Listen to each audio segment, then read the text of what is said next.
Hey all, wild weather here for liveweatherblogs.com, and it's Thursday night. And last night when I put my video blog out, I thought maybe we would start seeing some clues in the models as to what's going to be happening this upcoming weekend. And I've been going along with the speculation that a snowstorm may be coming for this weekend, and I'm seeing a few things that I'm really liking. This is outside of the models. I'm going to get into it in a moment. Um, First off, get the idea some cold air is up here lingering about, and this northern branch of the jet stream is kind of running like this. This cold air in time is going to move off to the east as the storm that affected us today moves out.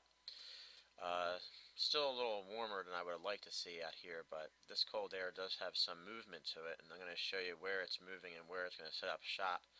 And then we'll talk about the low pressure system that is currently sitting right here, which is an awful lot further south than I thought it would be. I thought maybe it would be up in this area over Rob Guarino country in Yuma, Arizona, except it dropped further southward, which means that it had a little bit more time to sit out over here while this cold air is starting to go on the move. So kind of get where I'm getting at. So let's take a look up north here and see what's going on in Canada.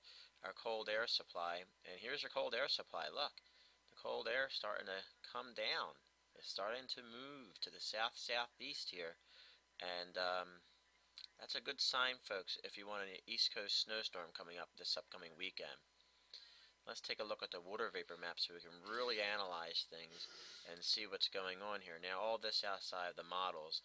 Here's a 24-hour loop, and here's the storm system sitting right here in the northern Mexico area, south of the border here, that's going to perhaps cause a snowstorm along the east coast. I'm liking it in this position a lot better in terms of a snowstorm for the east coast, and I'll show you why. If you look now, that's the southern branch. Here's your southern branch. Here you see clearly see the southern branch fetch coming off the Atlantic. Just a tremendous amount of moisture starting to gather down here. Um, Lots of energy for the storm to feed off. I'm going to look out for some severe weather to start breaking out here in Texas. This looks like a pretty volatile situation. You can see the subtropical jet really pumping up here. You can already see some of the clouds moving up into the mid-Atlantic, southern mid-Atlantic here. Another thing on this map you want to keep in mind is look at this here. Here comes the northern branch supplying the cold air. Just like I showed on the temperature map, you can see the cold air clearly. Let me get this back into motion again. Thanks to Ham Weather for allowing us to use this. You can clearly see the cold air is starting to come down south-southeast in the United States. So here's your northern branch ridge that was out here is grabbing some of this. So you got your northern branch jumping in here, and here comes your southern branch. Now this and this, will they come together to cause a snowstorm? I'm becoming a little bit more confident, a little bit more positive now that perhaps we do see a snowstorm somewhere in this area. I'm going to strangle this area here. How far north that gets is going to really depend on our northern branch and how much of the phasing that takes place. Phasing probably taking place somewhere in here if it's going to happen.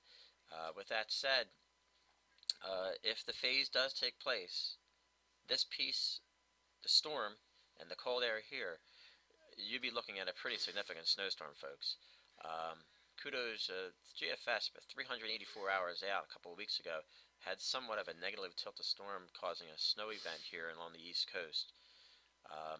It's been my thinking all winter that we would see our biggest snowstorm of the year in February, one that would get us at least closer to the 19 or 20 inch total for the year. Right now we're sitting at about, in media here, I think we're sitting at about 6 inches or so for the entire year, including this thing we got in October. This storm has quite a bit of potential, folks. The moisture that's going to be coming out of the Gulf of Mexico and the cold air, if everything does come together, this storm would probably be a storm that would have the capability of dumping your foot of snow. That would get you closer to that 16 to 20 inch mark. That would get us closer to a normal snowfall year, believe it or not, in the Philadelphia International Airport in the 5-county area. So, again, it's something to watch. The speculation's starting to now change more to, okay, we have something to watch for Sunday. And The pieces may be coming together. The cold air is here. The storm is here. Now we just work on the timing. The track of everything, I think, comes together and it comes further north in time. And I think that we really finally get an idea of what this storm is going to give us, probably at 12Z tomorrow. And I would not be surprised if by this time tomorrow night, we start seeing some winter storm watches issued, depending on where this storm is heading. Um, so keep it tuned here at liveweatherblogs.com. This is a developing situation. Again, I'm going to put this water vapor map into motion. We'll again highlight real quick the pieces. Here's the main storm down here, the upper level of support. That's going to cause surface low pressure to develop down here near Louisiana. Look for showers and severe thunderstorms to develop in Texas. Heavy rains along the Gulf Coast, and this will all lift up to the north. And then we see if the storm can get strong enough and phase with the northern branch. And here's your cold air diving south-southeastward. Things look to me tonight coming together much better than I anticipated last night, and I'm feeling a lot more confident and much more positive that a snowstorm may be coming for the northern mid-Atlantic up into southern New England, and this would include probably Washington, Baltimore, Philadelphia, New York City, and Boston. We'll see about the coastal sections, and we'll see just how much cold air can get involved as the storm pulls away. We see rain change into snow or something like that. And the big snows are probably just north and west of I-95, out here to the Poconos, to Reading, to Allentown, to Lancaster. So those areas, I'm feeling a little bit more confident the winter storm may be coming, and it probably is. So get excited. It's something to track. We do have officially now something to track, in my opinion, especially with this critter here and the cold air seemingly to make a move. That's all I have for tonight. This is wild weather for liveweatherblogs.com. I just want to end this one note. I think I have been saying sometime between the 10th of February and the 20th of February would be our best chance to see a storm that would get us to our near 20 inches of snow for the year. Here it is. Take this chance and run with it if you would. If you want snow this winter, this is going to be your best shot. This is wild weather for liveweatherblogs.com. Time to get excited, folks.